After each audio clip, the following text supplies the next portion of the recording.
I was born in the state of Maine, the most eastern point in the United States, Lubec. I didn't live there very long because by the time I was 7, my mother had died and my father's folks were all in Connecticut, and so we went to Connecticut. So I lived there for a brief period and then went into Rhode Island for a couple, 3-4 years, and then spent most of my adolescent years in Massachusetts, in and around Boston.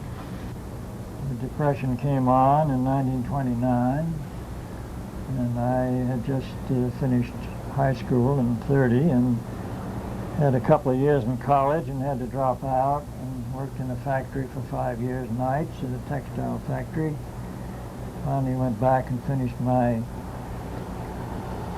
undergraduate work at Boston University in the field of social work and got a degree, and was going to take up a job in social work in that area. But I decided instead to take my social work into the church, and I went to seminary. I was born the same year as he, in 1912, in Akron, Ohio. My father was a rubber worker. We had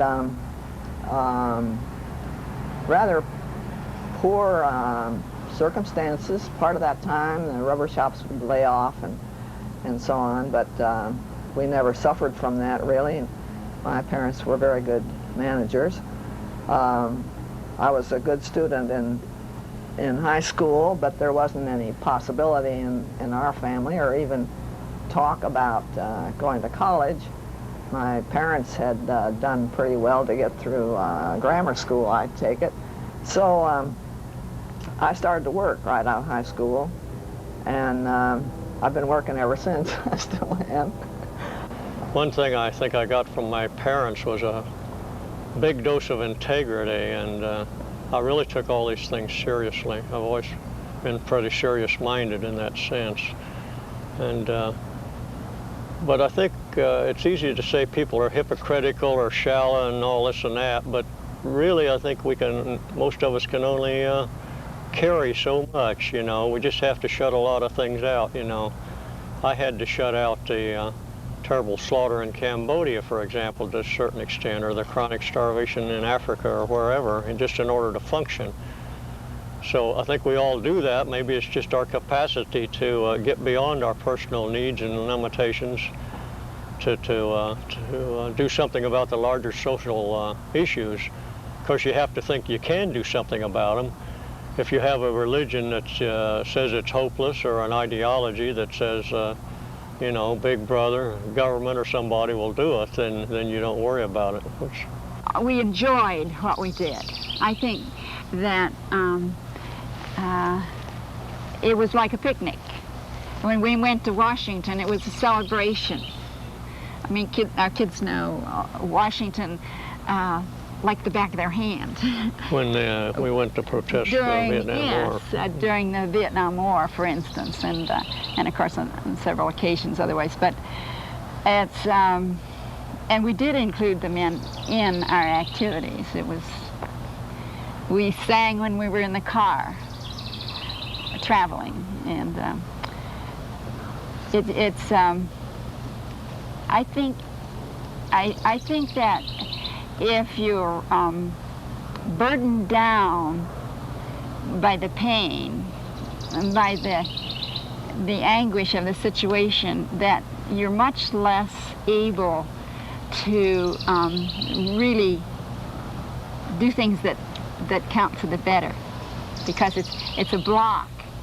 You can't act with enthusiasm when you're burdened down with pain and sorrow and all of these kinds of things. I don't know. I don't know how you lift yourself out of that, unless there is.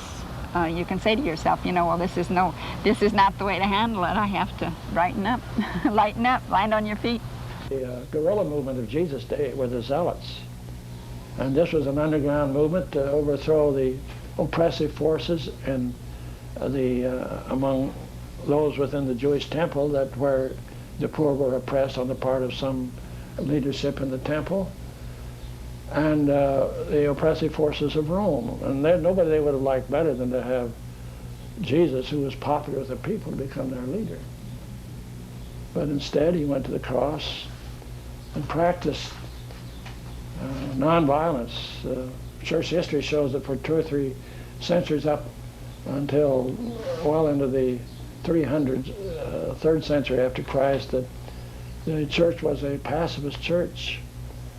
And it was taken for granted that those who were following Jesus and taking his name would not take up the sword.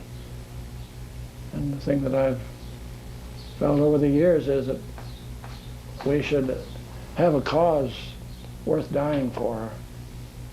And if we don't have a cause worth dying for, you wonder if you have one worth living for. But I hope that I would, all through my life, that I would never take a life or hurt somebody else for the cause I believed in, but be ready to give my life if that became necessary. I believe also firmly in the philosophy of nonviolence. And of course, I've been one of the leaders in that. And I have seen things change. There was no place in the world worse than Birmingham, Alabama, than Johannesburg, South Africa. In fact, we used to say that Birmingham was hard like the iron it manufactured, and its heart was black like the coal it dug. But we saw change in Birmingham. Segregation by law, as apartheid is now, is the most difficult thing to live under and live with and exist within, I guess. But everywhere, God at some times stirs up people, somebody, maybe one man, maybe several, to rise up and seek justice. That's, it seemed to me, endemic in human nature, to want justice. And by 41, of course, the United States was headed into that war that England had already gotten into with Germany. And Russia had gotten into it, of course, when Germany attacked Russia, and there was the Lend-Lease and all that.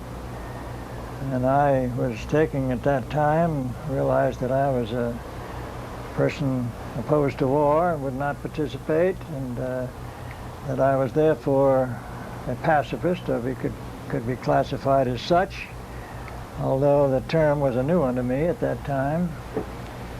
And at the end of my 2nd year in this church, I was in federal court for refusing really to buy an excise stamp tax for my car, which was federal, on principle, and held out on that, even though it was a small amount of money.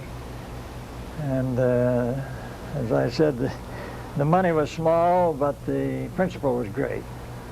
So anyway, I had a federal sentence of a couple of months, and this interrupted my ministry in the church, and I had a good many opponents, as you might imagine, in the hierarchy of the church, and it was in the heat of war, the United States having entered at that time, right after the attack on Pearl Harbor, at the time really when I was in court and headed for jail.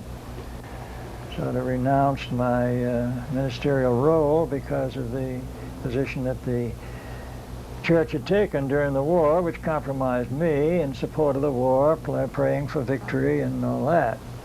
And after the atomic bomb had fallen on 2 large populations in Japan, I felt even more compromised, and the church was not renouncing that act by this government, and I felt that I needed to withdraw from the ministry and terminate my active ministry, and so I did.